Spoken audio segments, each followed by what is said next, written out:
Hey everyone, and welcome to Windows Report, and in this video I'll show you how to reduce the SysMain high disk usage on both Windows 10 and Windows 11. So the first solution that I highly recommend is to stop the SysMain service. To do so, press the Windows button, type in services, and then select it from the search results as an administrator. Now in here, scroll down until you find the SysMain service, double click on it to open up its properties, and then click on the stop button. This will stop the service at the moment, and afterwards, if you want, you can click on OK to save the changes and check if the problem still persists. If not, you can also restart the service. So once you click stop, make sure to just click on start once again and check if the problem still persists. Moving on to the next solution, you can also run an SFC and DISM scan. To do so, press the Windows button, type in CMD, then run command prompt as an administrator.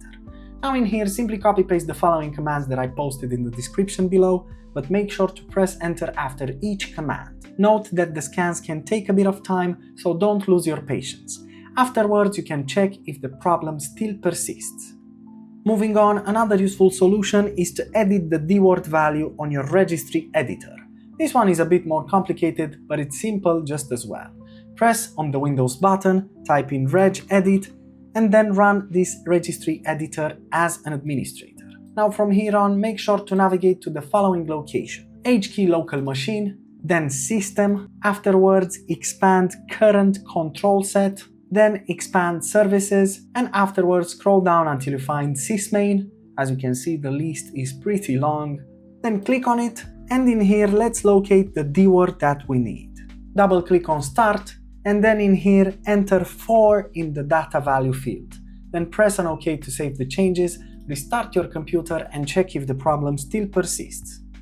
And lastly, another useful solution is to update Windows. To do so, press the Windows button, head over to settings. In here, just select Windows Update on the left pane, and then on the right side, click on the Check for Updates button. Windows will now scan for the latest updates, and if it finds any, it will install them automatically.